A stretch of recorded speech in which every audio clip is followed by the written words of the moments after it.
All right, it's loading right now, brother. It's loading right now.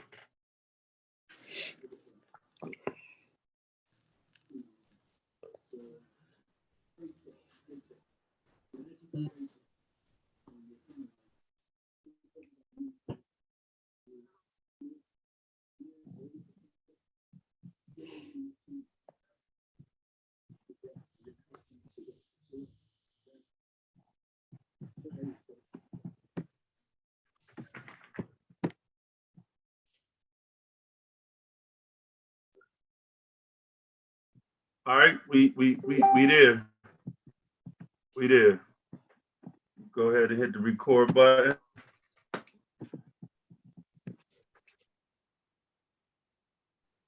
Yeah, so a lot of people have been reaching out to me, man, about this banking stuff. It seemed like the most uh talked about thing right now. And when I spoke with you last night, I spoke with a few other people and wanted to get you to go ahead and elaborate because everybody keep asking me to ask you, what should we do? What should we do? And I'm like, I'm gonna get the brother on, and that's why I called you last night. So as far as like with this banking crisis, I know what you said on the first live that we did, part one, and taking the money out the bank. You've already informed people that the best place to actually place their money is either in gold or silver. One question that one of the sisters had was, how do they go about buying the gold and the silver? Um, they got brokers. You have to go through a broker to access it. But there's also jewelers. You can buy gold and silver from jewelers as well. And the coined silver and the coined gold, it'll be based on the value of the weight of gold and not based on the value of the deflation of the fiat. That's the difference. Okay. So, all right.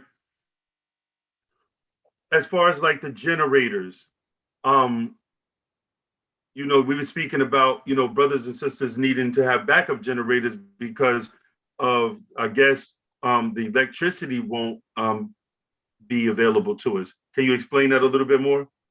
Well, that's self-explanatory. If the grid goes down, and it's almost a guarantee that it will, because they expecting a coronal mass ejection that would hit the earth like the worst EMP that you ever seen or ever heard of, and will fry the grid. So when it's coming, we're gonna have less than 5 minutes notice, that because it's calculated based off the rate of explosions and the size they are based on where we are in the cycle, and what normally happens around this time is calculated from being here before multiple times at the close of an age. Right. Right. So it's mighty strange that, there's not any information that's actually being disseminated from what we know about all this stuff. Like one of the sisters said she went to take her money out of the bank yesterday, and she asked the bank teller, and the bank teller told her, yeah, the bank's done closed down already in 50 states. Right. Well, you got to keep this in mind. If you don't ask the questions, you won't never know. And one of the things that I be watching, studying economics and wealth building for my family, I end up studying the trends in the markets and how the market works, the background and history of the market. So I could see what's going on just by watching the market. But when the Pope called the money back, the market is being artificially slowed down in its fall. The banks have to respond in kind. The Vatican is going to leave about $1 trillion hole in the global economy. But Oh, wow. on the flip side, that global economy, that Vatican money is going to go to pay these national debts off that they incurred under the false pretense of masquerading as the people. Wow. So the national debt becomes the national debit to rebuild the infrastructure in like kind around the world. Everywhere they centralized the banking system and pretended to be the people while they fleeced the people of all of that money. They had to keep track of it, so they kept track of it as a national debt. Right. Because they got to tell you what it is, but it's going to be a national debit. When they get done calling the money in, banks fall, Vatican proceeds are seized by the people of the earth. And then all of the national debts are going to have to be flipped into a debit because they incurred the debt and they have the resources to secure the loan. So now they have to pay their debts back.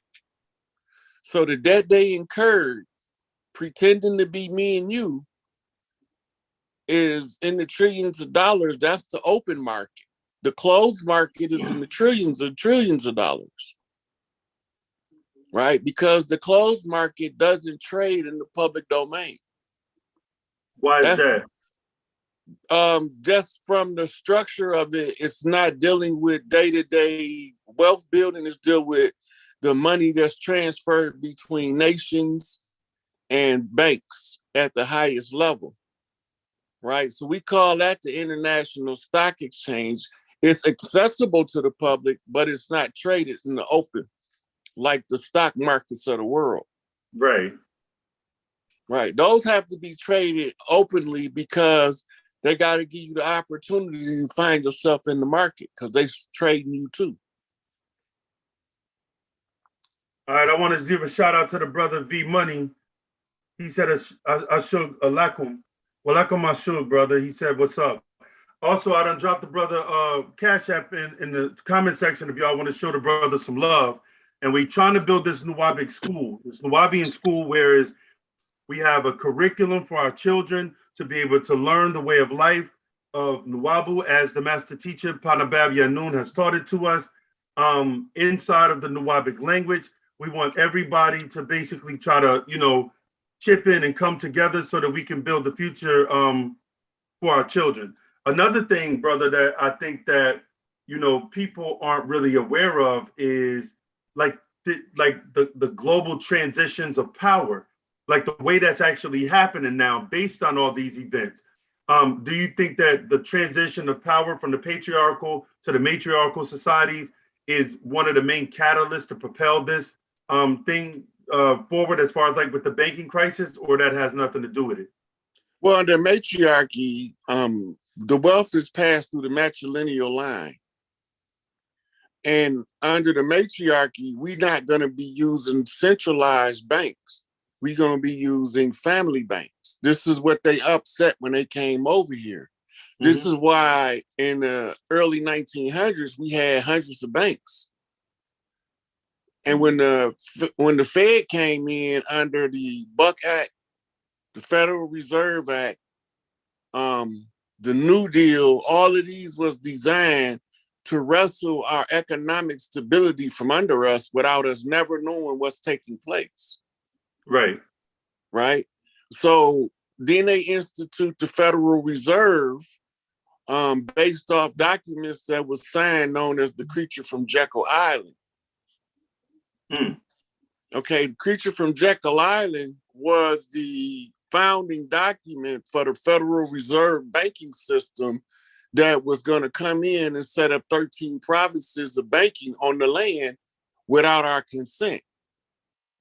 So they proceeded to masquerade as the people by changing the title of the note from the United States Reserve Note to the Federal Reserve Note, from the silver and gold certificate under the New Deal to the fiat certificate, which is only backed by its heir.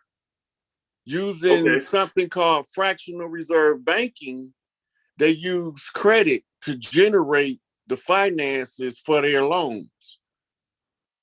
So if you borrowed $1,000 from them, they borrowed 100,000 on your 1,000. That's what's driving the inflation up. It's taking away the underlying value of the fiat currency. And by taking away the underlying value, it reduces the power of purchase at the register. Right. So bread used to be a nickel a loaf. It's damn near $3 a loaf now. Hell yeah. I remember when I went to the store and it was $2, two loaves for $1. That was, standard in the 80s. You can't get 2 loaves for $1 no more. You can't get one loaf for $1. You'd See? be lucky to get one loaf for $1. That's correct. Now, I wanted to talk a little bit more about brain capacity, because through my research, I teach the Nuwapic, and I've been informed that our brain capacity, based on using the language and and the proper tonation and knowing how the alchemy actually works with the language and the letters, that our brains will actually expand. What do you know about the brain expansion as it relates to us? Because we got to get these brothers and sisters on this Nuwapic, man. Okay, first of all, remember, anytime you learn the second language, you open up another part of the brain to be allowed to enter into the processing information. Right. The more languages you learn, the more points of conversion. Now, you don't have to be fluent in the language. You just have to be able to reference the language at its source. Like we take a word like Almahdi. Right. And Almahdi in English means the guide. That's right. That's correct. Right. So by me knowing that, it gives me the understanding that when I see Naya Almahdi, I see a chief of a tribe that is one that's out front. Imam, he's out front. And your particular skill set tells me that you the lead on the language. So that's just all from putting together how I know the Arabic rendition of the name, the Hebrew rendition of the name, and then the English. So it changes the amount of information you process at one time, which takes us straight to L. Ron Hubbard's Dianetics. Okay. In Dianetics, it tells you the manner in which the subconscious cycles the sentence. So when you look at the structure that Baba set the sentence structure up to be, it's for the verb to hit on a certain frequency behind or in front of a noun. That's right. That's right. And the emphasis comes through the adjectives. When you put them all together to formulate the structure of the sentence, it's like Spanish is, I'm the man in English, yo soy el hombre in Spanish, but that's a different Spanish in Mexico than it is in Puerto Rico. Yeah, definitely. Right? So when you're looking at the movement of words and the location of what part of the sentence structure, then you know what's being activated in the psyche. So we know that certain tones cause certain parts of the brain to light up when you're doing the brain scan. Right. So the tones is set to liberate the mind would have to shake the nouns loose with the verb, right, as opposed to lock them in place with the verb. Can you explain the difference between locking in place and shaking them free? Right. So when you lock them in place, it's where the emphasis is on the action in a given language. Right. So when you taught to speak a language in reverse, you lock it in place by reversing the position from the Semitic languages of the verb in relation to the noun, and then you lock it in place. That means that it's coming off the conclusion of the action. It's like putting a post up versus putting a spring up. Right.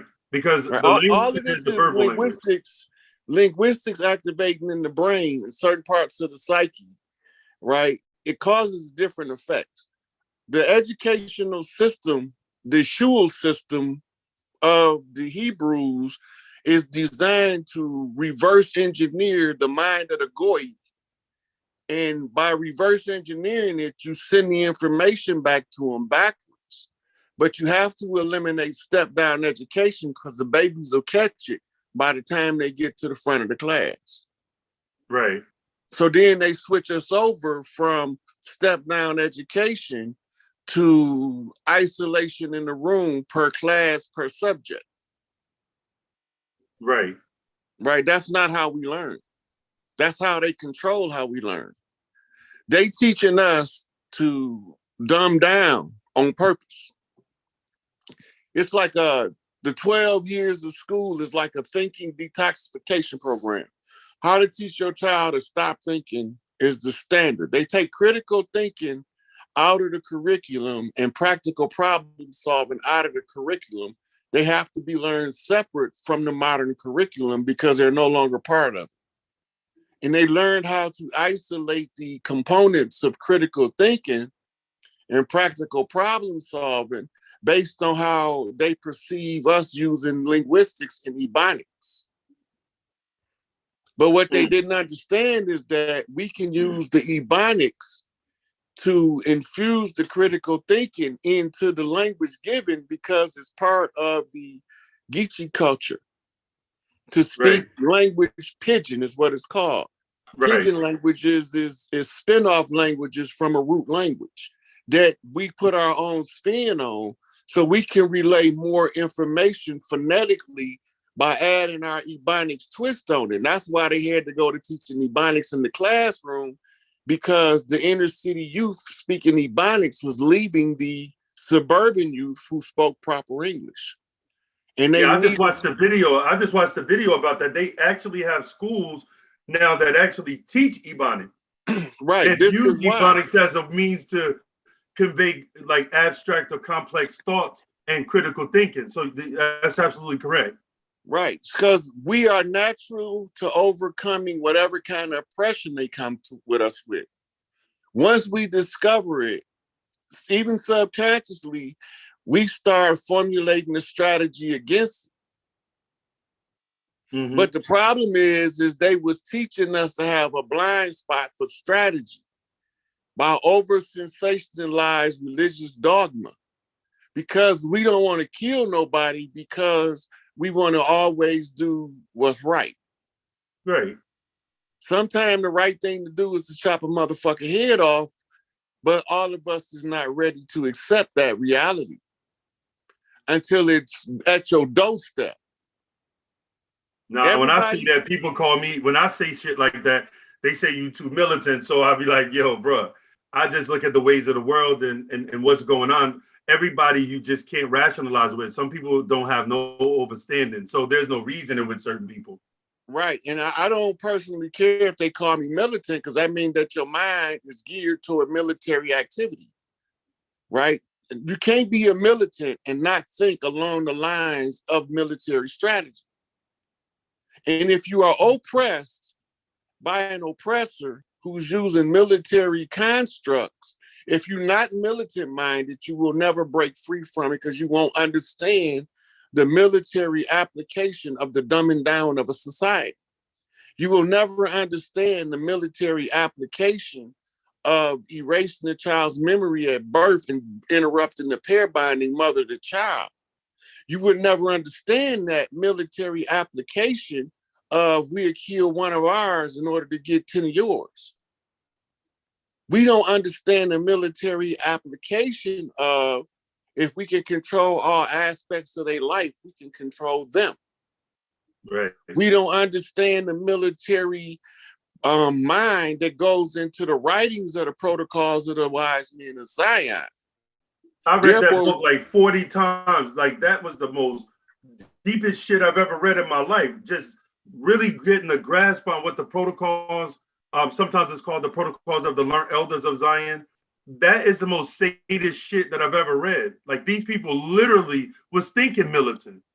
If you look at what it is, it's the countermeasure to it is the United Independent Compensatory Code for Breaking the Chains of White Supremacy by Dr. Neely Fuller.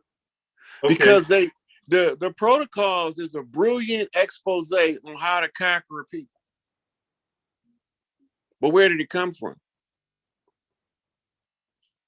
Where did they get that from? Because like the way I understood the protocols, it's like a bunch of Jewish bankers and industrialists and various different. It's the black nobility. The black nobility family. It's Right. somebody that look like me and you having this conversation and they writing it down. Those are the minutes. Right. Right now. So the minutes of the minutes of the meeting. Yeah. Right now, before that, it had a different name, and it had a different title, but those were the principles attributed to Adam Weishaupt. Right. And he was the founder of the Bavarian Illuminati. Yep. Him and Meyer M. Rothschild. Mm-hmm. Okay, now, once you look at the document has no definitive author. It doesn't. Like it doesn't really say this specific person was the person that recorded these minutes or wrote that. You remember the story and how it was discovered. Mm-hmm. About the Russian guy and his wife, the Jewish Russian guy that actually pretty much had the document in his possession. And if I'm not mistaken, correct me if I'm wrong, they killed him for that and took it. He got struck by lightning on horseback. Damn. I know he died. And when he died, they was going through his effects and discovered it. Okay. Yeah, I know he died. Right, because he was on Sergius Nihilus. That's his name, Sergius Nihilus. You know what the political concept of a nihilist is, right? What is that? The nihilists are the doomsday prophets, the ones who want to see a bloody conclusion to Earth. Okay, that's new. I didn't know about that one.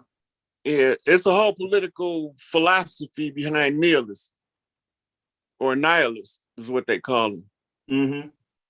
So, but anyway, go ahead. No, finish your thought. The protocols, the structure of them tells you that it's somebody that understands government, understands the psychology or the sociology of a mass movement of people. Because they're not talking about controlling or micromanaging the people, but they are controlling the dissemination of information to the people along certain lines according to basically 9 controlling areas of their life.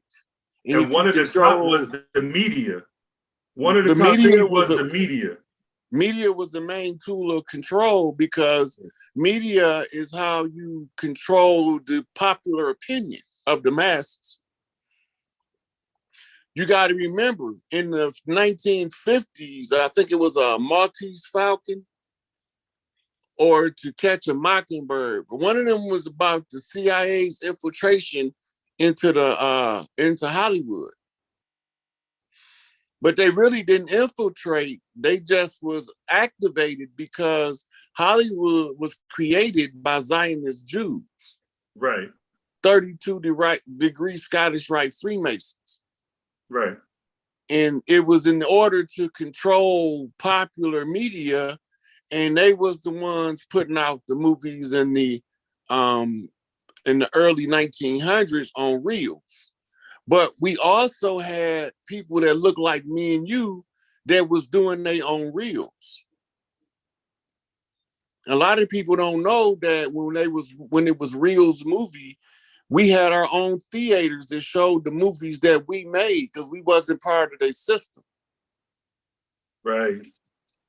Right. But now they make you think that only them knew how to do that. They learned it from us.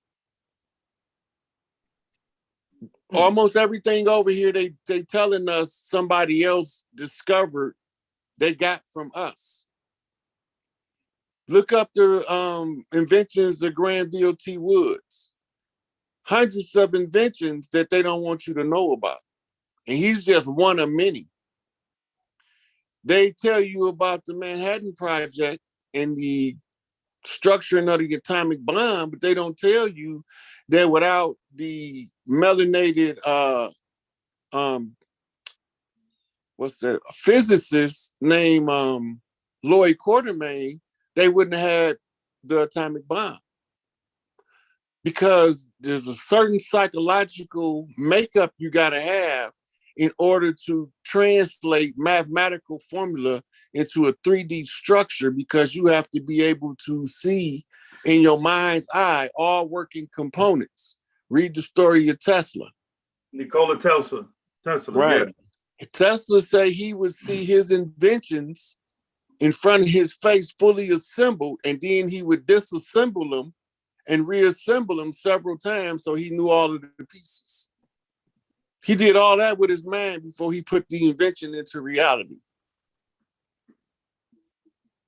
But they teach our children that to use your imagination, something wrong with you. You got ADD, you hyperactive, you a daydreamer, you a drifter, you don't focus, right?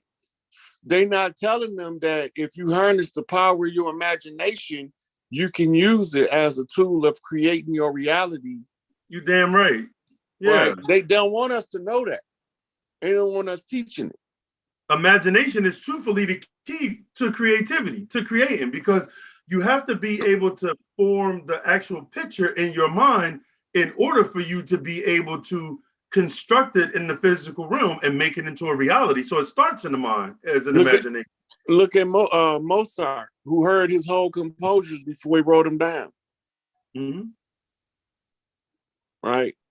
He knew every note of that shit when he put it on paper. From hearing it, seriously, from hearing it. Now, think about the memory power going into remembering every note in a major one of the major concertos that he did. Right. Every note and its sound, and how to reproduce it on paper in order to have somebody play it correctly. That's mastery. Yeah, that's how I am with Nawabic. Like I can see that shit in my mind. Like I don't need it's unthinking. Like I just see the words and the constructs and every way that it could be used in my mind. Like I don't like Right. for real. I like what I did was I memorized the whole book in the 2 month span, memorized the whole book. And once when I got it in my mind, I could just feel the vibration of how it was just moving shit in my mind until I got to a point to whereas I can use the language in like any kind of way I want to use it. I can teach you Nuwabic in a way to whereas we could be speaking 3 to 4 different dialects at one time. And then if it comes to a point where we need to actually encode the language while we're speaking the language, it's a certain shift that we can make with just certain key words and like grammatical formats that it'll be like we're speaking a whole different dialect. So I understand that. The mind is a powerful thing. Right. So when we stop being hard on our children for using their imagination, you don't teach them not to use it. You teach them to control it. Right. Right. Use your imagination to see the life you want when you get to be an adult. Mm-hmm. Right. Start training them to weed out the bullshit early. And then this is how you teach them to create their best life, which creates the best future for the adults that's teaching them. That's right. We got to come back to them. Yeah. Right. Yeah. So somebody along the way got to say, if I'm going to come back to these motherfuckers, I'm not letting them have to clean up the shit that my parents didn't get to clean up because they didn't know no better. Yeah, that makes a lot of sense, bro, because like really that'd be like my main focus, like getting the children a certain kind of way. I've been like always on that because as you know, my family, they always put the children around me because they always wanted me to educate the kids, always. So, and they I'm very want them to see an intelligent male figure. Mm-hmm. And which it's always is highly underrated in our community because we want them to see the one that can survive the best. So we show them the gangsters. Yeah. The gangster's gonna survive. You're damn right. Surviving is not living. No. Now the coldest gangster is the one that realized surviving is not living, and then try to teach the younger blood, hey, you can still be a gangster, but be this kind. This is where the money at. Right? This is where the motherfucking power at over here. That shit they got y'all chasing is a dead dream. Yeah, and the greatest reward ain't nothing but death or a life sentence. under these See? Temahu systems. So yeah. Hmm. So when they say trap music, because they was trapping, they was in the trap. Yeah, literally trapped. Yeah. Right, because they got them in a psychological conundrum. Everybody I see get out this way. But you're not seeing everybody to get out where they go. Most of the people get out don't go where you think they go. Very few of them make it to the penthouse from the projects. You're right Right? about that. And that's because they're cutting us off from our sources of power. Our intelligence, they dumbing us down. Our imagination, they telling us if you feed too much into your imagination, you're insane and you need medication. Our vigor for life, we got ADD now, ADHD, right? If we can outthink the teacher at an early age, he's definitely got ADHD. We definitely need to give him Adderall. Yeah. Why you say that? Because the teacher asked him this and he said that. And then, well, it makes sense. That's the problem. It makes sense. Right? So the little girl got a viral video on TikTok where she told the teacher, you know what, Miss whatever her name was, if it was my day, if the day was my day, I'd take a day off if I worked here. Cause these kids you got, she going in, but she making perfect sense, right? And she telling the teacher, you know, she ain't running the class right, and if she had a choice, she wouldn't have came. Yeah. You know, you see all of these little children speaking with the elders' wisdom. They told us it was going to happen at the close of the age. Yeah. It is happening now. Right. So now we got to teach the adults that don't know no better. Hey, listen to that baby. That baby telling you something. It might save your whole family. Old souls come back in new bodies. You're absolutely correct. That's just how DNA works. Can we? And while I'm glad that you said that, because another question that a lot of brothers and sisters have been having that they wanted me to speak with you about is the actual step-by-step process of being cloned from Homo erectus to Homo sapien by the Anunnaki. It's not. They didn't clone us. Okay. They didn't use cloning to make that transition. Well, what would you call it? In vitro fertilization? They use that method, Mm-hmm. but instead of using the clone, they crossbred you with another Right. species that was more evolved from another planet. So that would definitely be in vitro or in vitro fertilization, because it's like taking the DNA from this thing, taking the DNA from that thing, which outlines that in the Holy Tablet. So can you elaborate on that? Well, yeah, it's I'm gonna real get simple. something to drink. It's real. It's a real simple process. It's a process of taking two distinct species of animals that wouldn't normally interact and putting in a reproductive cells into a tube, a test tube, and allowing one species cell to fertilize the other species cell. Now, sometimes it can't happen because there's a barrier of salt barrier around the ovum of the egg that's supposed to protect it from ever being able to receive a sperm that's not from the same species. And it's calibrated to the species. So when they talk about humans having babies by another species, the only way that's possible is laboratory intervention, in which case you go in and you take and you burn the nucleus out and you put the nucleus you want in there is one way. That's the cloning method, but you can't really cross species like that. But you can use one species to gestate another species if they're similar enough. Then you can proceed with that process. But the human Homo erectus becoming sapien was mixed with what's known as the Cro-Magnon. That's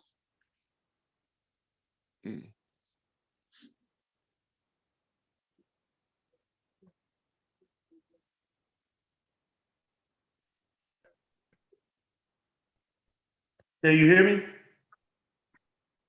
Yeah, it had stopped. Yeah. Go ahead. Yeah, we picked back right back up where we was at. Okay. Yeah, so in the process of crossing species, it's just a matter of them being close enough to just allow the sperm and the egg to naturally or to join together in a test tube, even if they wouldn't commingle in reality. Right, The because they have two different DNAs, and nature says that in order for a species to be able to breed, they would have to be compatible DNA wise. So, in order for you to take two incompatible species to get them to come together to breed, you would pretty much have to fuse the two cells, the daughter cells, together to create one cell. or you have to do like they do with the tigons and the ligars, raise the male of one species with the female of the other species, and they can reproduce along those lines. They won't be averse to it as if they are in their natural habitat. Right. So this created what we call a more intelligent species by them doing that. Can you elaborate a little bit on how, when you put these diverse different species together through this process, how that affects us psychologically, physically, and so on and so forth? Well, you got to already think that the human is a composite of all species on the planet. The higher expression of every animal forms the highest expression in humanity. So this is how we get to tune in to totem animals, right? Because we're able to tie in to certain frequencies that's similar on the DNA code. And you can see through the eyes of the hawk. You can hear, you know what I'm saying, with the ears of a bat. But if you don't show reverence to that aspect of your psyche, you can't activate those skills. Right. The human is not what we think it is. The body is a organic artificial matrix. It's the soul that's the big deal. The big deal. It's the light body that they trap using the system, collapsing the fourth and the third dimension in, so that you stuck looping through two dimensions in a dream world manifest into a real world. We used to ascend and descend at will. Right. The Jacob's Ladder story is us ascending and descending. But then somebody decided to change that and interfere with the process to trap us in the bodies and use us for slaves. Right. So, with that being said, the way that we have evolved from back then to now, or would you consider us to be more evolved or devolved from that process with the Anunnaki all the way up to present day? That's kind of difficult to say, because we had different skill sets then that we didn't have now. When we got different skill sets now that we didn't have back then. The only consistency is right now we probably at the level of thinking of the Atlanteans, but we don't have all of the psychic abilities that they do. And what you would give notice us I the didn't say ability? did in past tense. And what would give us the ability to activate those psychic abilities? Training. Well, mostly for us, it would be training, because we've been taught to turn it all off. But they don't have to be trained. They born using it because that's all they knew. They only knew how to psychically interact with the world around them. We only know how to interact with the 3D world around us. And if we use too much intellect, the whole world around us collapses on us. Is that because we've been trained by the Tamahu or the European people through their educational system and their language or linguistics? Is that the main keys that play a role, or are there other factors? Yeah, first we got to get out of the reality of thinking that the Tamahu control anything, because he's been a puppet his entire existence. Okay, that's step one. That's the first realization. The second realization is the black hand behind the timer who was the one calling the shots. And it traced all the way back to Enlil. But that being said, our condition right now is for us refusing to use any of our personal power. Our power is sense of self. Everybody has been taught by the system to anything that you do related to psychic phenomenon is evil. So therefore we try to be righteous and we try to suppress all of our natural God-given abilities. And that's what keeps us subjugated, because as long as you can't use free will, then whoever wants to use your will is free to use it according to the law of use in the free will universe. Right. That's crazy, because that just lets me know that basically we are technically allowing it to happen. It's not that We are forced. We're allowing it to happen. right. So it's a certain percentage of us that has to separate from the system in order to know that the system is no longer in control. And until we get to that critical number, you won't know what the number is. And when you finally get to that number, it won't be no secret you made it there. So let me ask you this: how does the doctrine of Nuwabu aid and assist us in taking that leap to becoming more able to use our psychic capabilities? Just the fact that you use the sound right reasoning, which is the basic tenets of Nuwapu, is sound right reasoning and right knowledge, right understanding, right? Or right overstanding. So if you using sound right reasoning, it's automatically gonna put you in the optimum position to get the best out of whatever you're studying, right? Because you use the same principle, underlying principle as the guideline and aid in the study process. Okay. So what, just for the people, because I know, but I have people that ask me these questions. How would you say that is applied? How would you say or explain right knowledge, right wisdom, right understanding is applied to come to the conclusion of having sound right reasoning, which ultimately will breed sound right action? Well, one of the things is this. For people who are not familiar with Nwapu, I teach them about critical thinking and practical problem solving, something that's easy to look up. And it's the same thing as Nwapu, right? It's critical thinking and practical problem solving. So we need a frame of reference for the non-Nuwabian student to know what I'm talking about when I say sound right reasoning. If you can think clearly, you obviously not going to make the mistake because you're going to see it. Right. But if you don't see the mistake, that means you haven't done your diligence to study the craft in order to know where the mistake would be made. That means you're not ready for your next lesson because you haven't got this one yet.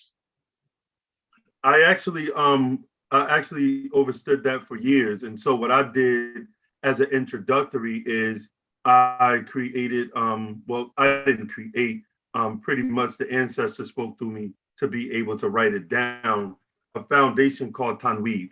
And Tanweeb is a system that gives you the basic synopsis of Nuwabu in a way to whereas it makes it very easy to understand and it's practical. It's Nuwapu in application.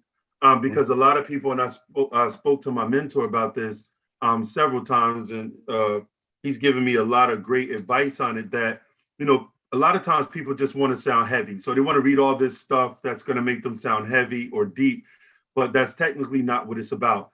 The protocols of Nuwabu, right knowledge, right wisdom, right understanding, is basically the keys to unlocking the critical thinking aspect of your brain so that you can problem solve. Mm-hmm. And so with that being said, you know, I just wanted you to put that out there for the brothers and sisters that wanted to know kind of sort of how do they actually practice that? Because I think that Right. sometimes it's being made more complicated than what it is. It's really not that complicated. Well, you know, the ancestors say the simplest answer is normally the right one. Basically. Right. Because they used to reduce everything down to the simplest answer. So just because we got the complex definition don't mean we got the right answer. Absolutely. Right.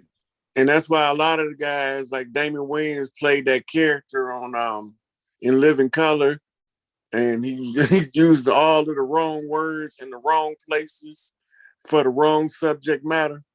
Yeah. Right. And this is the way it is when you don't understand syntax, the structure of the sentence. So the power to speak effectively is buried in the ability to understand the structure of the sentence and Right. how to relate information using the sentence structure and unravel what's been raveled using the language. So when you teaching Nuwapu, I'm telling them about Nuwapu, but I'm using terms they understand. So I'm saying critical thinking, practical problem solving, because almost everybody in school heard of that. Right. Because it's an elective class in high school, and the so-called dumb kids definitely don't want critical thinking. And the smart kids, they take it as a prerequisite for college. Now, remember earlier in the conversation, I was telling you we was talking about the protocols, and one of the things they done was took critical thinking and practical problem solving out of the curriculum. Right. Right. Now we talking about implementing Nuwapu, which is the counter move to what they took out. If they took out the critical thinking, they took out the sound right reasoning. So if you can't soundly rightfully reason, your thinking is automatically flawed. Remember L. Ron Hubbard in Dianetics gave the scenario of holding down a button on a calculator, expecting to get the right answer when you put in 6 times 6. Right. It's not going to never give you the right answer because it's a button stuff. It's the same with the psyche, right? We get stuck in belief systems and isms that we don't want to challenge ourselves on the belief system. And then when somebody else comes along to challenge it, we go on the defense and try to defend something we know very little about. And this is why it's always the lowest ranking minions that the scholars send to attack you, because they know that they don't know shit and they gonna fight harder than the motherfucker that know you telling the truth. Absolutely. It's like the brute versus the brains, Mm-hmm. basically. Right. But then when they send him in there and they realize that he's a brute with a brain, then they in trouble. Yeah, they Because have now something for that. Yeah, you're right. they finna come in with that bullshit and get brutalized by a brain in a gorilla. So he finna rattle your cage. Definitely. Definitely. So, okay, so here's another one. Um, as it relates to our evolution, to becoming um, more intellectual beings, what would you advise as certain key practices for people to raise their awareness, to start to open those compartments to their brain that they don't actually use to strengthen their critical thinking and problem solving? A lot of the toxins that go into food is trapped in the brain.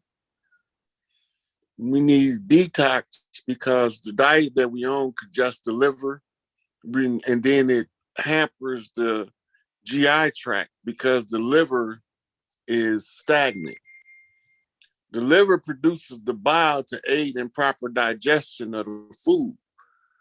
But when the liver is congested, it clouds the blood with byproducts that from being stagnant. The liver perspires.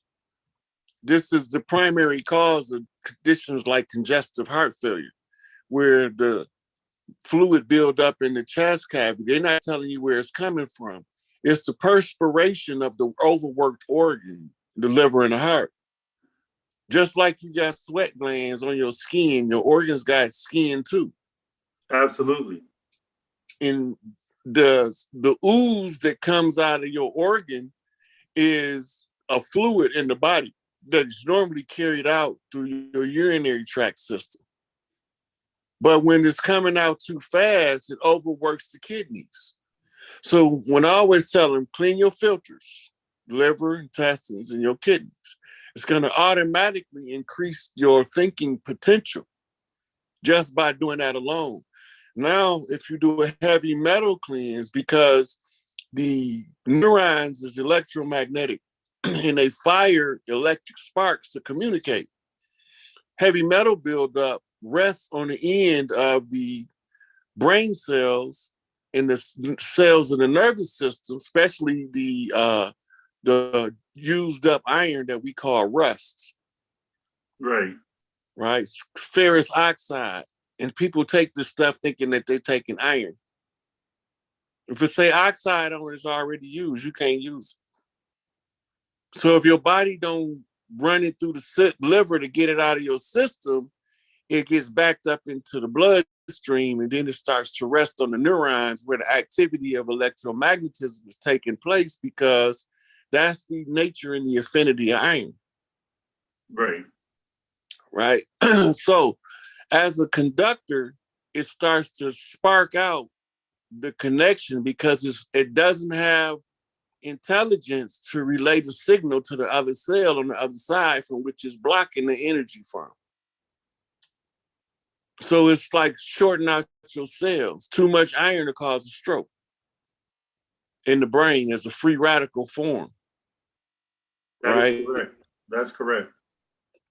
So once we start to cleanse, the next thing you need to know how to ground. You know, walking barefooted on the earth. Let your knees and your hands touch the earth. Right? We used to put our fingers in the dirt. Now don't nobody want to get dirty. Yeah, that's crazy. But it was medicine beyond what you can explain in words. It was an energy exchange with the earth that was taking place when we used to play in the dirt, put our hands in the dirt, and we was more in tune with the earth and less likely to do what we're doing now. You know, all of this destructive shit, poisoning the water, poisoning the land. Who do that to their house? You got to be a foreigner to do that. You can't be from a place that you call home and poison every aspect of it. That's how you know they ain't from here. They have no problem destroying the air, the water, the earth, the food that come from the earth, the animals they eat from the earth. They poisoning every goddamn thing. Yeah. And they doing it so slow till we accept it as some kind of normal shit. It ain't normal. It's not normal to poison the earth out. That's not normal if you're from Earth. That's weird. It doesn't make sense. It's like going over your mama's house for the family reunion, putting motherfucking cyanide in all of the food. Why would you do that? That's the dumbest shit. That's the real serial killer shit to even think. But they doing it. Basically. They putting fluoride in the water. It's like they try to build, but they don't give a damn about what they destroy. Look, they putting fluoride in the water. They putting motherfucking female growth hormone in the water. They putting all kinds of steroids in the water. Why is you putting shit in my water? I just want good old fashioned H2O. That's it. I don't need sulfuric sodium chloride in my water. Why you put all that shit in there? I don't need aluminum fluoridate in my water. But that's all designed to try to get rid of us in what they call a humane fashion. They euthanizing us slowly. Cut our life from 120 to 60 years, and motherfucker can barely walk at 58. Yeah. My aunt just passed away of COPD, and my mother has COPD. And I know like parents that never smoked a day in their life, but their child are born with asthma because they have so much damn pollution in the air. Yeah, they And the gonna women blame are on this. inhaling this stuff in their pregnancy. And look, we were smoking thousands of years before Columbus. All of a sudden, now we catch cancer from it. They don't find no cancer in none of our ancestors when they dig them up and do their autopsies on them. But why we got cancer? Make that shit make sense. Is it the uranium-23? Or is it the pesticide? The PCPs, the PBCs? What the fuck is it? Because they could smoke until they, from 5 years old to 106 and never develop cancer, COPD, motherfucking asthma, and none of that shit. Right. You look at what's going on and you know what the problem with Earth is. When the children coming in, they drugging them up because they're doing too much thinking. When the elders get old, they drugging them up because they can't think enough. Right? So you losing your memory before you leave, and you coming in getting your memory erased. So they just took your whole mind from beginning to end. But you ain't supposed to know it though. You're supposed to always walk through your life never noticing that something is not right. When you turn on the TV and you see all these motherfuckers getting shot by the police and not know something's not right. You're not supposed to see these politicians having full-blown orgies with kids and not know something ain't right. That shit ain't right. I don't give a damn what nobody say. That shit is not right. But we ain't supposed to notice it though. We just supposed to say, oh, that's normal. We supposed to look at the shit that they doing and say that's only for the rich and the wealthy. And let them get away with doing whatever the fuck they want, but then hold us to a different standard for doing anything that look like what they doing. It's like they have a monopoly on the crime. Yeah. I used to tell people that all the time. It's like they've monopolized. If someone breaks into my house in a reaction to protect my family, if I kill them, they're gonna say, well, you did the right thing to protect your family, so we're gonna give you an involuntary manslaughter. But they can go over to Iraq, Afghanistan, Iran, and all these other countries and commit mass murder on women and children, and that's in the name of national security. They can do it here. Being over even there. Even here. They can kick a lady door in while she's asleep, murdering her in her bed, and they say it was justifiable homicide. That shit. Right? They could put the knee in the nigga neck. They could shoot a baby in his head, right? For eating Skittles. And that's supposed to be normal.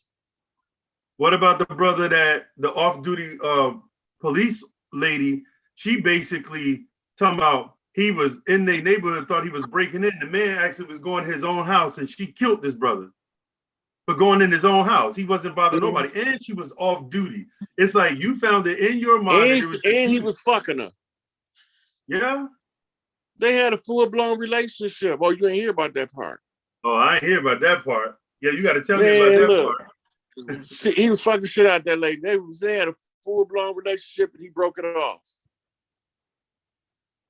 Oh, now it's coming to light.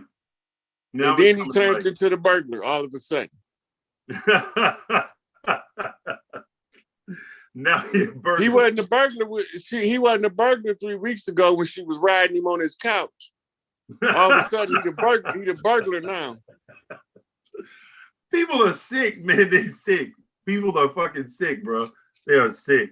But I think that we have reached a critical time. And I want to say shout out to all the brothers and the sisters that's in the chat. We have a lot of brothers and sisters in the chat. We definitely going to open it up for y'all questions and answers for the brother. Shout out to my mentor, brother Love and my elder, young elder. I want to send a shout out to young elder. Young elder is doing great shit, man. He out there in the land. I watched this live, so I want to definitely send him a shout out. Shout out to all the brothers and sisters that's participating in the class, the Nuwapic class. We are really trying to reach you brothers and sisters to get you guys to take learning our language very seriously and evolve into this fifth dimensional world. It's because it's going to come a time to where English is going to be null and void for us. So we need to get on it. My TikTok is learning Nuwapic with Messiah. My Instagram is learning Nuwapic. I also got this non-nation media where we have brothers, kicking the knowledge for y'all. Plus, I got the language PowerPoints on here. So don't forget to like, subscribe, and hit that notification button and share these videos, because the more we all come together and share these videos, we can get everybody who we're not reaching possibly to be reached. Another thing I want to ask you though, brother, is in relationship to where we came from, as far as, our history here on this soil, not so much, in Africa, but here. How far do you think that we have to go in order to get back and realigned with that unity that we need, unity of culture, unity with our people, unity in our language? How far do you think that we are from that? You know what? We're starting to wake up. I'm starting to see more and more people explaining to our people what happened, right? Giving them the keys to unlock parts of their psyche that'll help them understand the power dynamic, because we the ones that's in the position of true power, but we're not using any of it. So when we understand the mechanics of the connection to the earth in the natural selection process of nature in determining who's the leaders on the land, that changes the dynamic of power and the understanding of power. We don't understand power and how to use it, because all we got to do is stop supporting the system, and the system comes to us and say, okay, what do y'all want? I've been knowing that since I was 20 years old, and I didn't know shit back then. The power structure, the way that it's set up, as long as we don't use their power, they're going to use ours. As long as we don't tear down their system, they're going to impose their system upon us. So then it boils down to us understanding the dynamics of power, and what we really up against is not what we thought in the first place, right? It's all about education versus miseducation. Those who know they from the land and those who know they didn't come from the land.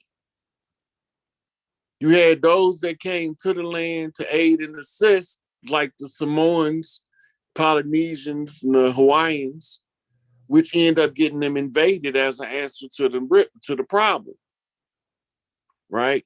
But we all stood up to the opposition, the enemy, and it wasn't until the Conjure Wars that the planet was saved, basically. The Conjure Wars was able to delay it until we could put somebody in position to understand how to pull rank on those who's holding up the old system. So you got to have the blood and the right pretender to the throne. And when you do that, you have to exercise your power. And you have to tell the people, hey, this is what was done. This is where we did it, right? July the 4th was the end of their system. July the 6th, I dropped the video exercising the indigenous right to reclaim all of the land. Not just some of it, all of it. And on the heels of that, we planted the totem pole in DC, right? Donald Trump closed out the bankruptcy, merged the Federal Reserve with the Treasury in order to absorb the IRS, which was a freelance agency. So all of these agencies get caught up in the bankruptcy. And as long as we continuously did contract with the dead agency, we're not gonna be empowered. We're not using our power, we're giving our power away. And as long as we're giving our power away, we're gonna be treated like somebody who has no power. This is what it boils down to. And the unification call is the elders is unified. They waiting on the grassroots to know what's going on. So they not caught in a state of shock, not knowing that you the motherfucker in power now. So when you say the elders are unified and they're just waiting on the grassroots, what is the method? Because I think that we're doing a lot out here. Like you have brothers like yourself, brothers like my mentor and elder, Brother Love. You have brothers like Young Elder. You have various different brothers out here conveying the message. Me trying to get them on the language. We have a conglomerate of brothers that's actually out here to the forefront, and we're speaking these things and showing them these things, and they're watching the events pass as like brothers like yourself are relaying the message. So what else is needed? How can we better be effective? It's just a process of finding cause for unity. We got too many people that don't want. I ain't going over to Big Mama house because my cousin so and so gonna be on it. I can't stand that bitch. We got too much of that shit going on when we in the power struggle. You don't have time to be an enemy with a blood relative. And the one that's keeping it up, the whole family need to hold them accountable. Kill the bullshit. But we ain't got to that part where we understand that our power lies in a strong family bond first. I tell the young chiefs that's coming in now, at least once a week, try to meet somebody in your family you ain't never talked to and make the time to just have a conversation with them. 15 minutes, 30 minutes, hour. Get to meet somebody in your family you never got a chance to talk to before and have a conversation with them. This is how you start building the structure back to family. You start reunifying those family ties. You ain't got to start with nobody that you hostile with out the gate, right? But if you got a righteous grievance, shit, sooner or later the family gonna have to sort it out. We're not gonna have outsiders in our family business no more. That's done. You got a problem with your cousin, nigga, take that over Big Mama house, let her and Big Papa sort it out for you. They gonna give you the remedy because they've been around this motherfucker long enough to know they was tearing the families apart with bullshit, and we don't know how to get past bullshit to keep the family together. So we indulge the wrong bullshit though. We mad because she don't like the shoes I wore, but we let the pedophile stay in the family with no question asked. We got our priorities all backwards. Stop being mad about the little petty shit. Be mad about the shit that count where everybody can get together, either bump that motherfucker straight or bump him the fuck off. Yeah, pretty much. Right? But we know we want to be mad because she wore the same dress I wore. He wore the same Nikes I had on. Man, get the fuck out of here with that petty ass. He wouldn't let me hit his blunt. He unfriended me on Facebook. Dumb shit. That shit dumb. Facebook will unfriend your ass and Instagram will unfriend a motherfucker, unfollow a motherfucker from you, and you catching feelings. That means that you really can't think. Oh, I don't fuck with her because she left me on red. What the fuck that mean? She didn't have nothing to say. You're supposed to respond to something you ain't got nothing to say. That's crazy. Can you explain a little bit about the forces of nature and how we relate to it? For example, like a lot of people want to know because it's been said, it's fact that according to history, we are made up of all things in the universe. But a lot of times people don't know how it relates to them as an individual and, as well as us as a collective. The forces of electricity or magnetism, gravity. Besides the general information, is there any other information that you can give people so that they can become more in tune with the natural forces? the one thing about the forces of nature, you don't need anybody to tell you they exist to express themselves. Nature is a crude lover who wears her heart on her sleeve. Okay. What's natural, you just instinctively know. If you're in tune with nature, the thing that's unnatural will make itself visible to you and stick out like a sore thumb. That's how you know how to clean up what needs cleaning up in the society.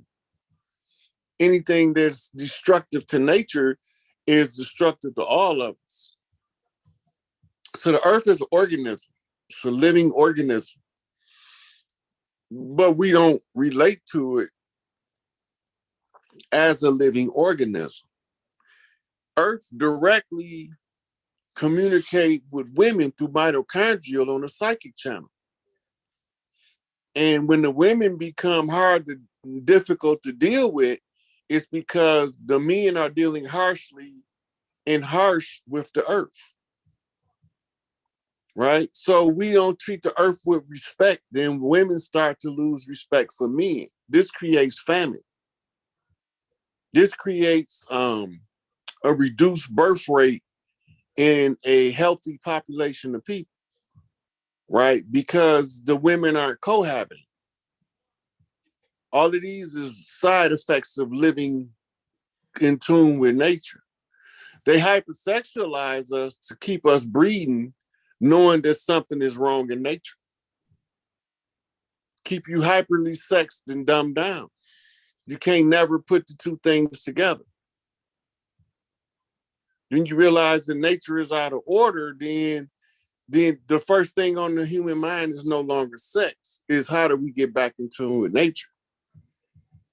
Because what we don't know is when you in tune with nature, sex is a bad motherfucker. But when you ain't, it's just fucking. Yeah. Yeah. The brother, I think it's the brother Ken Taylor, says is Amun Ray Alexander the Great's pops, which I know the answer to that, but I'm gonna let you answer. If he's talking about Ra as an Enlil masquerading as the Most High, yeah, Enlil is Alexander's dad. Right. Zeus in the Greek pantheon. And Terry Ambrose, I apologize if I pronounced the last name incorrectly. What's the proper way to pray? Predatorily. He said predatory. Look, Man, you hell, anytime man. somebody telling you that you got to pray and offer up supplications to something outside of yourself, they're stealing your power. Flat out. They need to be teaching you something called self-talk, the art and science of self-talk. That's your lower self or ego self communicating with your higher self to break free from the traps of the matrix. They don't teach that self-talk to the inner city youth, but why do they teach it to those out in the burbs where all the money at? It's in their curriculum, but it ain't even on our curriculum sheets. That tell you right there something that we need to be knowing. Self-talk. Self-talk is powerful too. Self-talk is very powerful. I used to give lectures to brothers on spiritual psychology, and that was one of the subject points that I always made sure that I elaborated on, because that shit will make or break you. Your self-talk will make you or break you. Yeah, because they always teach us to give ourselves negative affirmations by telling us you shouldn't say that, you shouldn't think that, you shouldn't want that, you shouldn't ask for that. But they're not replacing it with what you should think, want, feel. So my thing is, the first thing when my emotions change is to ask if they in context. right? Right. If you say something to me and I feel my temperature rising, am I in context for getting pissed off at what this individual said? Right now, my context is determined is what you say ain't gonna change or alter my life in any way whatsoever. Right? I'm not gonna just feed into it because my temperature rise. Right? I gotta analyze what I'm getting into. What's the surrounding? What do the scenery look like? How do I feel about this? This is stuff that I've trained myself to do in a fraction of a second. But it used to start off as 30 seconds, 40 seconds. Now it's just second nature. I could just automatically do it. But we have to learn that art and science of self-talk in order to analyze our emotions, in order to stay under self-control. Because if you don't control yourself, the society will control you for you. And so you give positive affirmations to the child, right? My son got one I used to give when I give him a bath, he get out the tub. I tell him to say his name, then he say, I look good, I feel good, I smell good, I do good because I be good, right? That's awesome. That's awesome. Every day he with me, when he get out the tub, he saying it.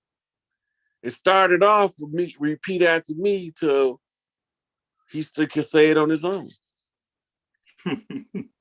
I like that. I think that that's good. Like, so going back to the curriculum, and sometimes I know it may be redundant, but it's because I think that there are different viewers sometimes, and I look at the chat. Sometimes there are a lot of the same viewers, but this educational curriculum thing, the new system, is there a way for us to be able to start implementing that immediately? And the reason why I'm asking that is because I've been speaking with a lot of the brothers and sisters in the class, predominantly the sisters that's in the class, because I have a lot of females, majority females that come to the Nuwabic classes. And one of the females made a good question. She asked me, as soon as they get out, the brother's gonna beat your door down. Huh? As soon as you get out, there's primarily females. That's it, my class. It's a couple brothers. I have two brothers. I think watch one of when the the brothers word get is in out the though. chat. Watch when the word get out. Hey, bro, what's up with the classes, bro? Well, hey, man, look, that's something else, But I do have two brothers. The brother, and shout out to the brother Abel. That's my brother. He's a very good brother. He's a single father, raising his daughter on his own, so his schedule is kind of real busy. So long story short, one of the sisters asked me, she was like, why don't we have our own schools? Because traditionally we have always ran bookstores in the community. And it was the school in the Ansar Allah community, back then, as well as up to Tamaray, we had schools because we did the homeschooling. Some people did choose to send their children to public school, but it was rare. However, her question was, why do we not have our own schools? Why are we sitting here talking all this? Because the ones who got the know-how is lazy, selfish and self-centered, and don't want to go out and start doing the work because they feel like it's going to be a waste of time. But you got to start from somewhere, right? Like look, this is what they're looking at. Truthfully speaking, this is what's the slowdown. When Baba was out, everything was running like clockwork. Yes. What happened what happened when they took you? Everything went to hell. Went to shit. Where did school go? Out the window. What happened to the people? Hold on, but what happened to the people that ran the school? Because he appointed people to run the school. Scattered to the winds. Scattered to the winds. Okay, let's go back. Before Farrakhan took over the Nation of Islam, Elijah Muhammad had schools. What happened to him? Farrakhan had to build everything up from scratch, didn't he? Yep. Right? So he had to go out and start as if he was Elijah Muhammad from the very beginning. The only thing that he had to rely on is the fact that he was the follower of Elijah Muhammad. And he was trying to reach other followers of Elijah Muhammad. Give me 1 second, brother. Let me get my computer charged. Well, since I'm here, I might as well keep chatting. So, all of our problems is we don't protect the ones who we supposed to protect. So the ones whose job it is to step up next get scared, cold feet. They don't want the job because they don't want to be left alone, fighting this cold, cold world from behind bars by themselves or 6 feet deep, in the case of some, right? Everybody is with the leader until the leader take a fall. Now everybody scattered to the winds, right? So we got to analyze that shit. You want leadership, but don't nobody want the leader. You want guidance, but don't nobody want to listen to the guide. You want the truth, but you want to crucify the truth bringers. We want our cake and we want to eat it too, and we want it right now, and we don't want to wait. Okay, She-Hulk Williams says, spiritually, would you say righteous followed love, or did love follow righteousness, as in the beginning of creation? Is righteousness and love feminine energy or totally something else? The And go ahead. righteousness is just the feeling to do right. That's either in you or it ain't. It ain't in everybody, but if you earthborn, it's supposed to be part of who you are. And that's how we knew strangers was here. The love, those who live in that love energy, this mitochondrial raw energy is what it is. It's pure, unadulterated Shakti. If you can tame that dragon right there, when it rises up in you, right, then you get to feel the energy of the creator surging through your blood, right? And this love, more people than died from love than anything else. In the name of love and killed more people than anything else because people can't handle that shit in its raw form. When you get raw, true, unadulterated love, motherfuckers lose their fucking mind. That's that pure Shakti energy. If you're not balanced, you can't control it. Everybody can't ride that dragon. You're right about that. You're right about that. Right? I've seen people that experience a whole hell of a lot of stuff just strictly behind love. Yeah. Because the energy is unlocking your mitochondrial potential. And if you haven't done enough self-discipline, you can't control it. Now, you know them in the hood, we call them tender dicks. Yeah. He can't control it. He can't help himself. He's overwhelmed. The emotion is too big for him. Because he haven't done the self-work, the shadow work. He still think he the little ego instead of the true self. And as long as he think he's a little ego, she gonna lead him around by his nose like a sick puppy. And I ain't gonna have no mercy for him because if he don't do his shadow work, I can't help him no way. Can you explain to the people the exact meaning of shadow work and how Shadow that work, works? the shadow work is all of the shit you don't like in other people, make sure you're not doing that. That's the easiest way to say it. And that go everybody from Adolf Hitler to that girl on the corner. If you see something that you don't like, that's the first way of using the world as a mirror, right? If you fall out with people everywhere you go, it's only one common denominator. You're the only motherfucker everywhere you go. Right. That's shadow work.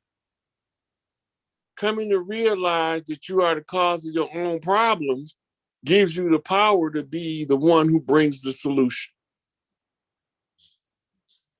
And all of that is contingent upon shadow work. You have a lane says, what if Malachi die in jail? What is the plan? The plan is not contingent on Malachi. Malachi is not going to die in jail, but the plan is not contingent on Malachi. It's contingent on these star seeds we bringing up now. That's where the plan at. Right. Malachi is what you call a facilitator of the overall plan, meaning somebody who put in some work so that the plan can be revealed and seen in real time. And the work that he did is manifested in the youth that he raised because they independent free thinkers as making their own way in this world with the minimum amount of resistance from the system. And not only that, just to answer that question, according to the master teacher's writings in the Holy Tablets, chapter 10, tablet 12, I'm going to quote it because, you know, I started memorizing Holy Tablets years ago. But it says, I'm with that. I'm with that. Yeah. I'm about to, once when all of this stuff die down and I'm able to sit down and finish the translation, all I'm gonna do is just keep committing it to memory. But he says, you must embrace a purpose and a plan. Idleness and ignorance must play no part in the plan. You must take the plan to pursue the purpose. He says the purpose must be mental and physical liberation from adverse forces. So that backs up what you were saying, that it's not contingency on Pops. Pops didn't include himself. He said us, you as in you all, y'all must embrace a purpose and a plan. And then he elaborated what the purpose was. Our universal purpose is mental and physical liberation from adverse forces. That is our, go ahead. That's the simplest way to put it right there, the bottom line.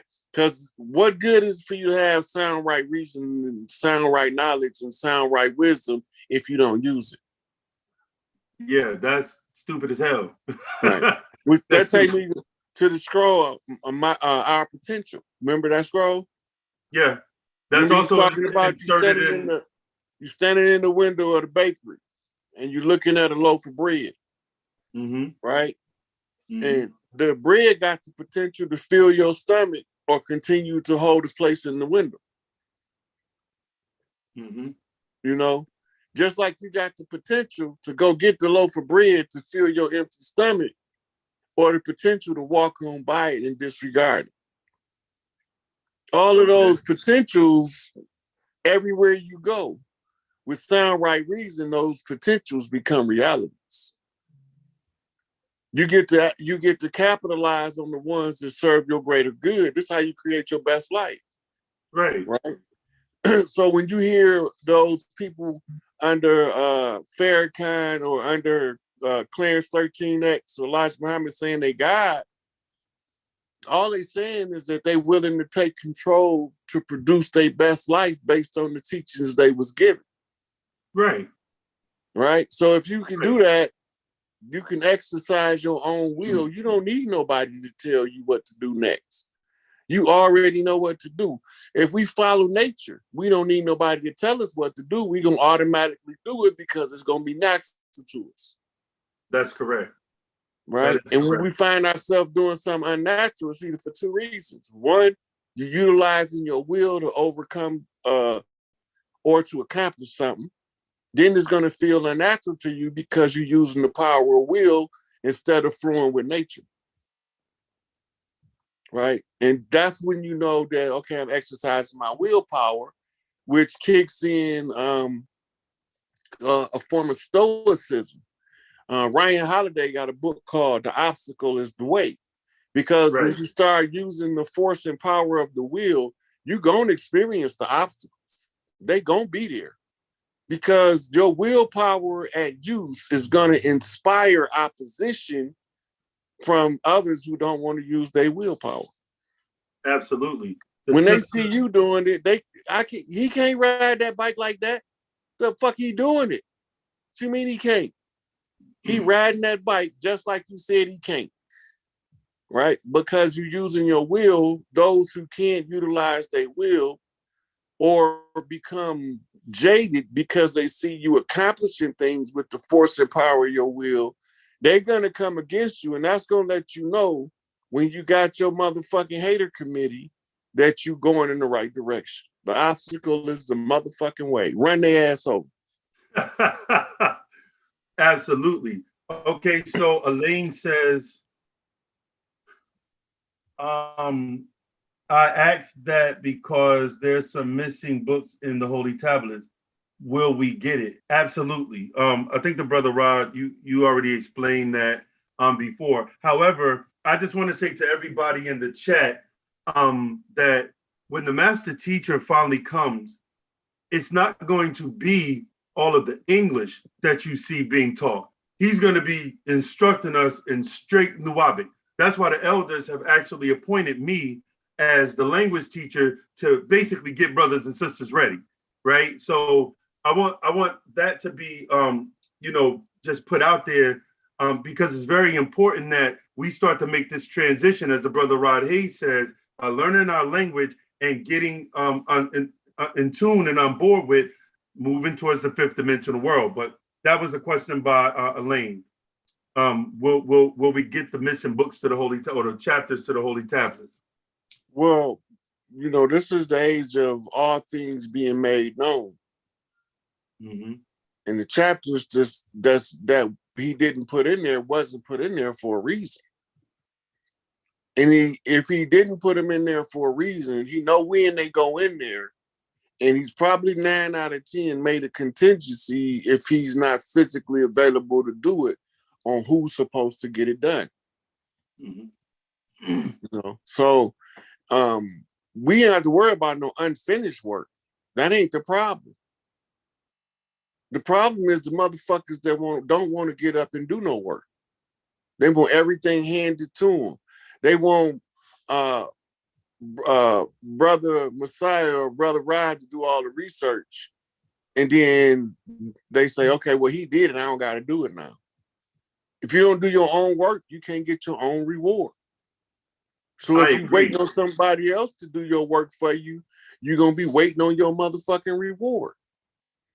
Everybody got their own book of life they live in, and some people get stuck.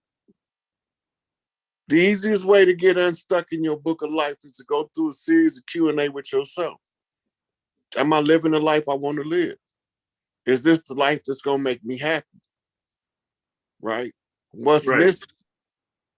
If the answer is no to either one of them, what's missing and what am I not doing in order to get the life that I want? We don't want to ask those questions because you might find out that if you live in a 2-bedroom house, you got to get off your ass and build a 3rd bedroom for yourself. You can't call in no contractor because the budget you're working with only allow you to buy the materials.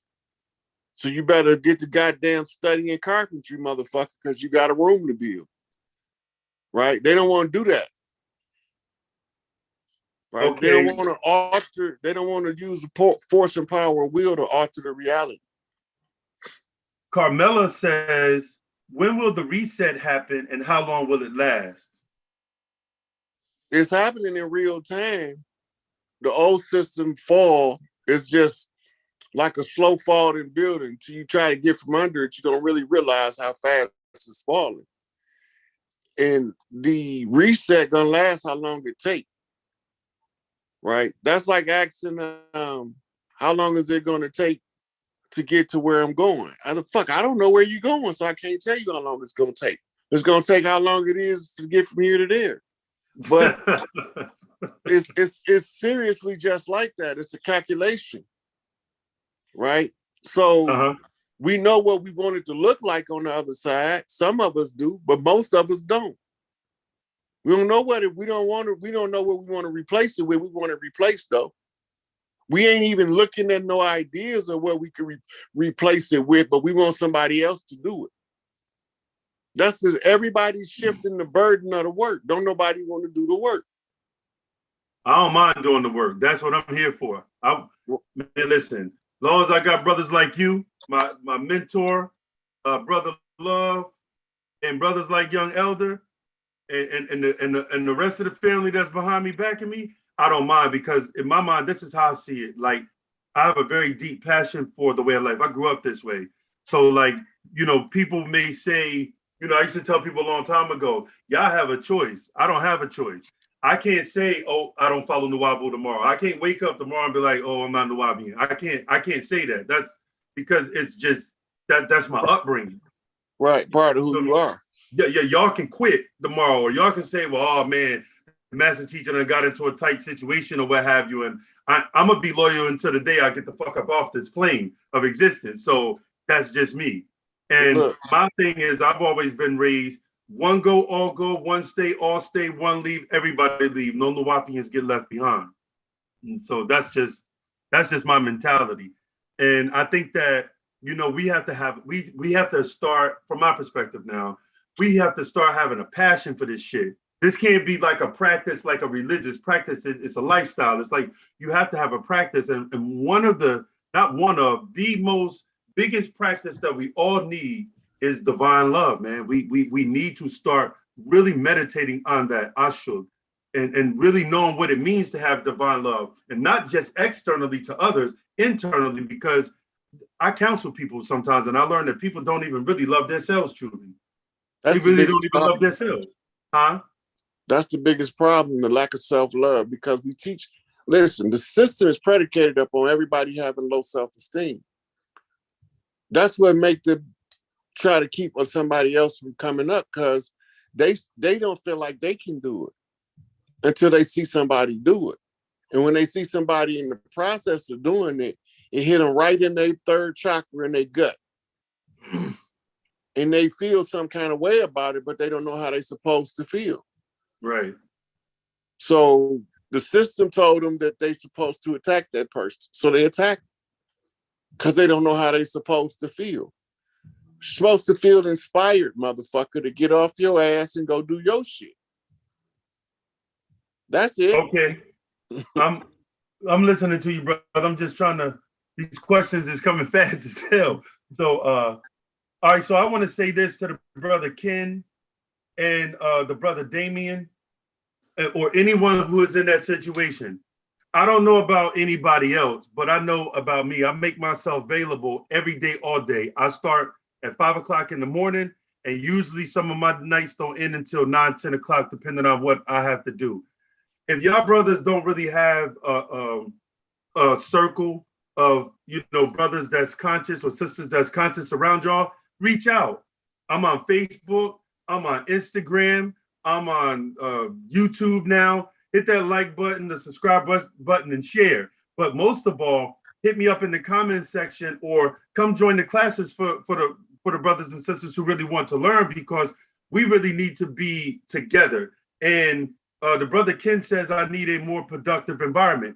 Well, there's only one or two ways you're going to do that, brother. Either create it or remove yourself from that environment and go link with the people, the brothers and the sisters that have a place for you in a productive environment.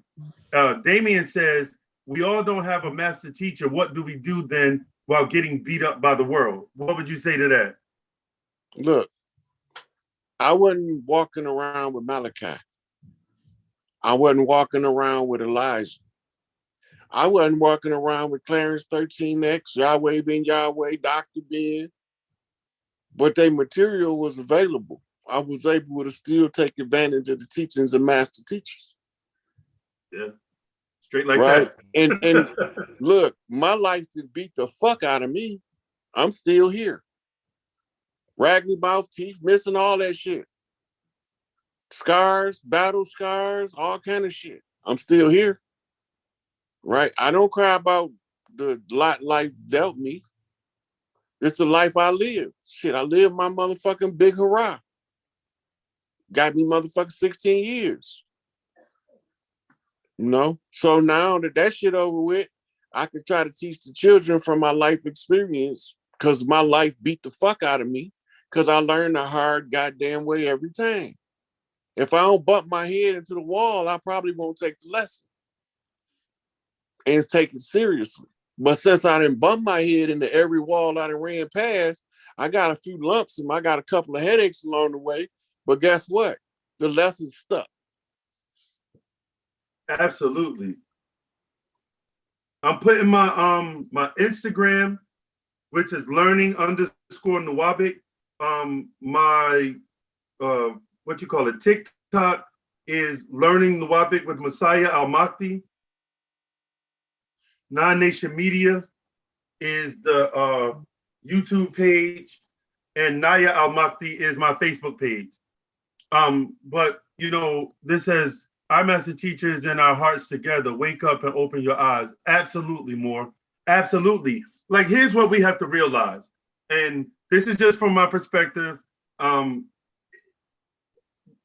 we can only rely on a leader to a certain extent before we have to be willing to actually become active in doing our part to make it happen as well. Because let's just say, for example, the master teacher never got abducted, and he would have lived his days out here with us, right?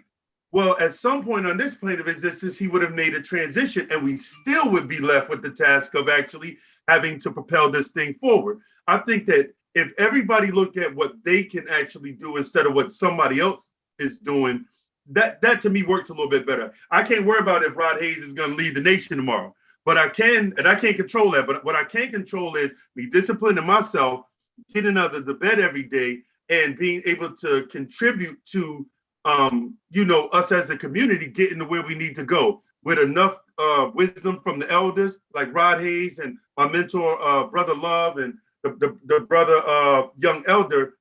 That maintains my energy and strength. That's how I recharge my battery to get back up in the morning to go do it. And I think that if everybody has something to offer, I don't care what you think about yourself, everybody has something to offer. There is some God-given gift or some ancestral given gift that we all have to be able to contribute. Focus on that.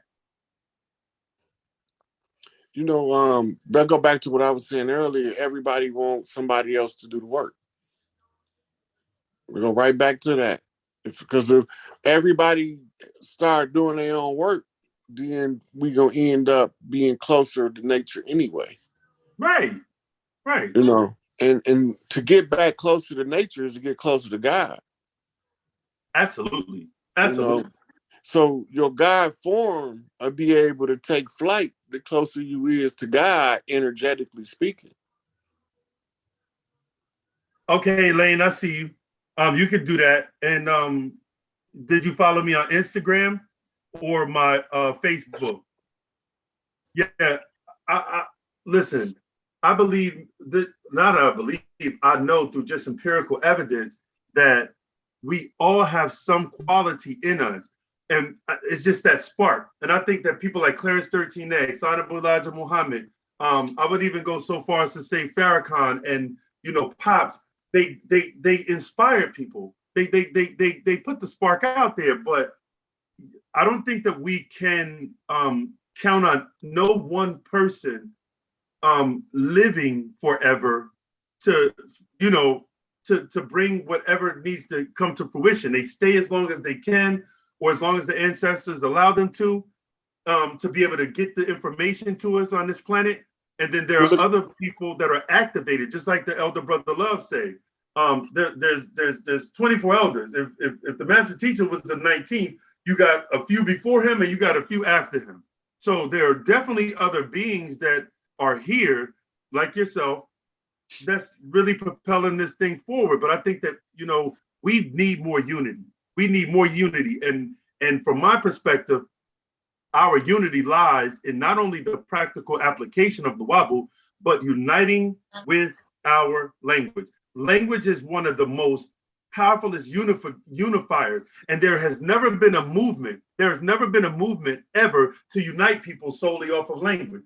Besides, I ain't talking about conquest, I'm talking about non-violently. I ain't talking about going into a group of people's land and, you know, cutting their tongue out to make I'm talking about willing participants that want to actually learn and know the alchemy of the language that they're actually speaking is going to actually evolve them. That we've never had a language that actually came and united us the way that Nuwapic is, you know, designed to do. And so I think that a lot of people just are afraid most times. It's like in the Your Potential book. If they read the Your Potential book, I think it would bring more out of them, depending on the, you know, the being. But we need to come together, man.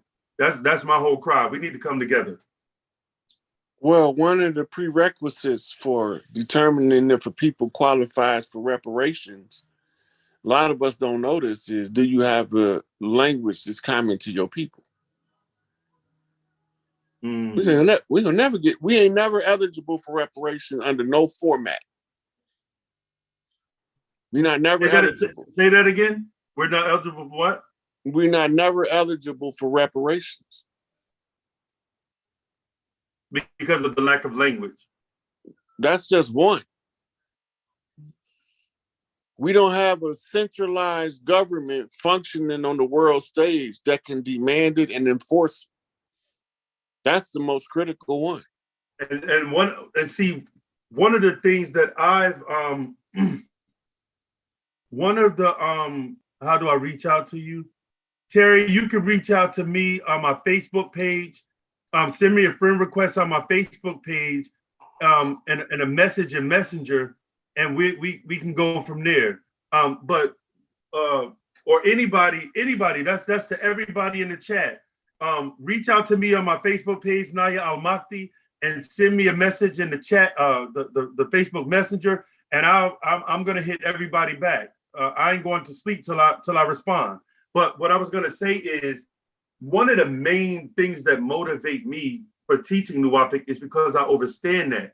But there has to be a demand for it, like anything. Like, let's say, for example, if in a 10-year period, we were able to get, I'm gonna just say, 250,000 people, right, that not only speak the language, but a government was formed out of the culture, to pretty much back the people that are part of the community, as well as an economic system, then we can go to the United Nations, which I want to see this in my lifetime, where we can go to the United Nations and actually ask to be considered to be an independent group of people that have the capabilities of governing ourselves.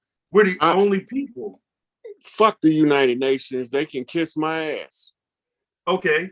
So in what way do you let me tell you the reason I say that. Okay. The United Nations is not what we think it is. It's a conglomerate of multinational corporations that masquerade as governments. That's it. And they closed. That's the first thing.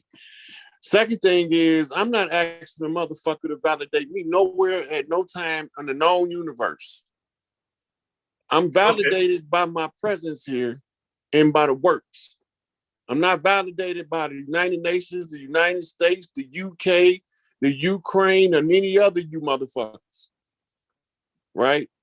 The validation comes in who he is, the blood and the motherfucking right. I'm the pretender to the throne, crown prince of heaven on earth, and these motherfuckers gonna move the fuck out my way, United Nations or not. So what we really not understanding is our true power lie in the fact that we got the blood ties to the land over here, and we got the God-given right to tell anybody that don't want to conform to the laws of the land that they can kindly get the fuck on. We closing the United Nations. We closing Buckingham Palace. We closing the Vatican. We closing DC.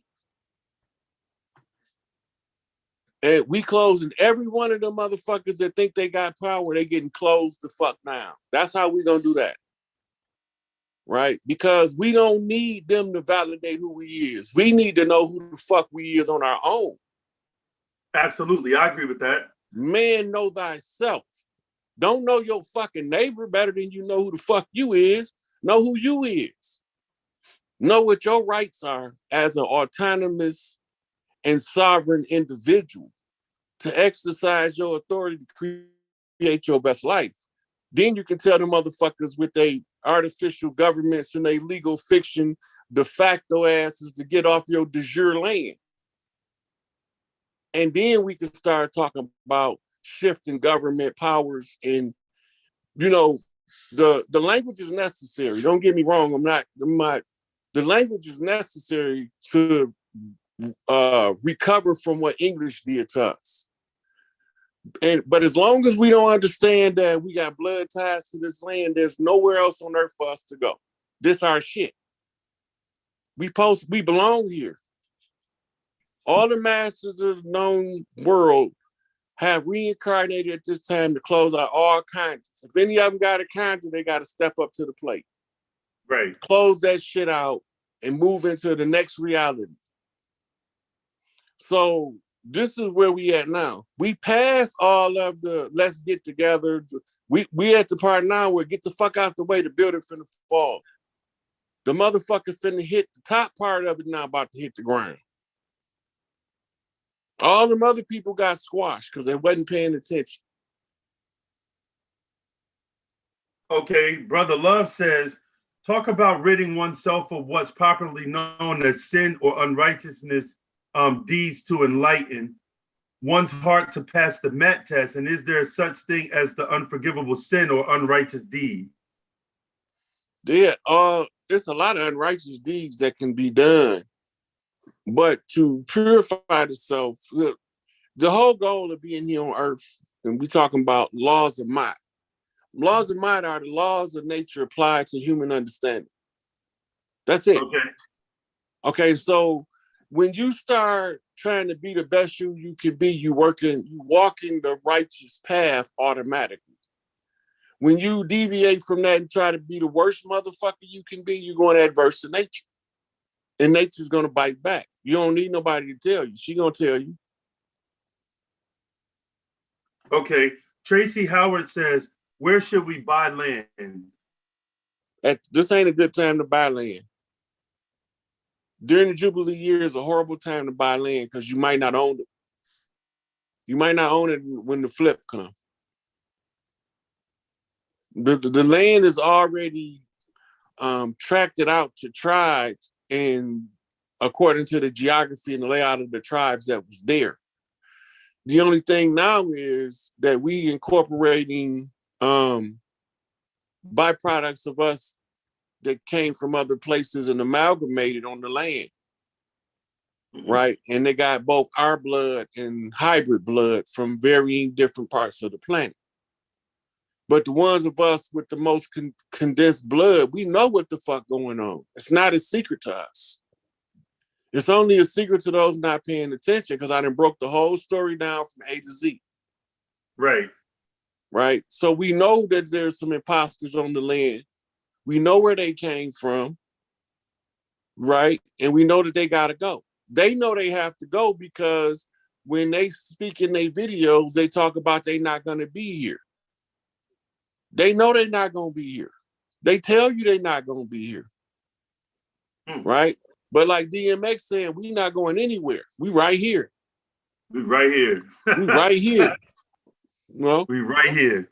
And they don't know who we be, but we do. And we can see them. Black devils. Yeah. But no matter how we cut it, you can't hold victims, and you can't hold two sets of victims who victimize each other for being put in that position by a victimizer. You had to take the victimizer and hold him accountable for all of the dirt the other ones did on his behalf. It's his dirt. It originates there. Gotcha. So once you clean that shit up, then you know who was behind the dirt. You get them motherfuckers out the picture. I don't want to shoot the little guy on the battlefield. I want to go get the head of state. Or else I don't want to be, else I'm not going to fight in your war. The fuck I look like killing foot soldiers? Yeah, that's crazy, right? Yeah. When I can go just chop the head off the motherfucking beast and let that motherfucker flop around for a minute. Man, you said a mouthful with that, bro. You definitely said a mouthful. Moore said, what'd he say? We need real, oh yeah, crime syndicate. That's what, hold on, the chat changing so much. Oh, he says our language is supreme over everything and anyone other than the Wapi and the Wapu. Yeah. Yeah, we already done covered a lot of good topics, man. Gotta let the brother take a break and rest so we can do this part 4. But I just want to say to everybody, please, family, hit that like button, that subscribe button, and share these videos, especially if you know people that are trying to actually learn the Nuwabic. I've got so many PowerPoints on the YouTube channel. Share it. And if there's specific PowerPoints that you guys want that's not there, reach out to me. I put it together. I put it together probably about 10, 15 PowerPoints a day. Yeah, all you got to do is just reach out to me and I get it done fast. As soon as I see what you want, I'll get right on this computer. I type it up, put the slides to it, and ship it right on out to YouTube. So y'all got brothers that's here, man. I'd like to thank you again for coming, Rod Hayes, because you're always saying the right shit, man. Oh, well, you got a powerful ass mind. And listen, this is the thing right here before we go. All right. The best leaders inspire others to lead themselves. The leader who don't want you to have leadership skills is an oppressor. Damn right, a tyrant. Beware of the one who try to hold you down in order for them to shine. The goal is for everybody to be their own leader.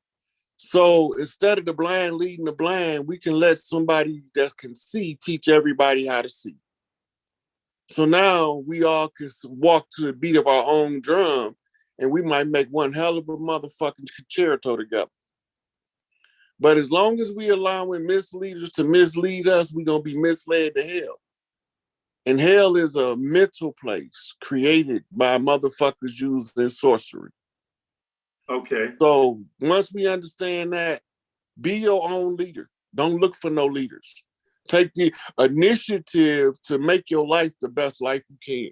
And the more steps you take towards your best life, the more your best life gonna move towards you. It's the same shit. I'm trying to get Terry to add what? You said, can you add it to the chat one time for spelling? Add what to the chat, Terry? What do you want me to add? I agree with that though, bro, because like we're in a day and time to whereas the more of us that have the ability to stand up and lead, I think the better off we are to carry this fucking torch. Yeah. Versus, so when we look at what the problem for getting people to take the leadership initiative is, most of the leaders get cut down. And that generates an automatic repugnant fear. Because why would anybody want to get cut down and nobody's picking up the mantle and continuing on with the struggle, right? So all of the work Martin did fell on the balcony. All of the work Malcolm did fell in the motherfucking ballroom, right? All of the motherfucking work Elijah did flew out the window in a motherfucking hospital bed, right? So we can't let Farrakhan work fall now. We got to hold something up. We got to keep something good in our community. Somebody that was trained somewhere to keep us on, we didn't watch what happened when they took Pops out the scene. You got to come back and rebuild that shit. You absolutely correct. Right? But what if at his age he say, I'm too old now, I don't want to do it. I'm finna retire now. At his age, he earned the right to say that.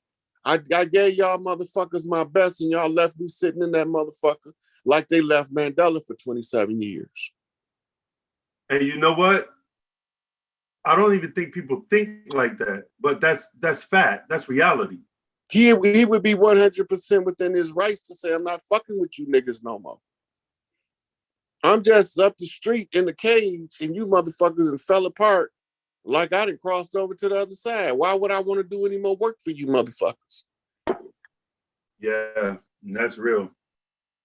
Right? That's real. It's the same with Farrakhan got a functioning Nation of Islam. But what if he decide tomorrow he want to retire? He earned it. What they gonna do then? I'm going to retire. I'm just going to fall back advisory capacity. I don't want to do no more work. I done did 60 years of this shit, 70 years of this shit now. Right? What then? You got guys in the nation capable of stepping up. Right? But they would have to work to do what Farrakhan did. It would take key figures to work together as a team.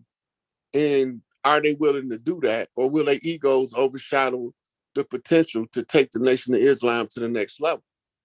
Because sooner or later, he's going to have to retire. He's damn near 90 years old. Yeah. Right? So sooner or later, he going to want to go sit on the beach and have him a motherfucking pina colada. Yeah. He earned it. The same thing I was saying about Taj.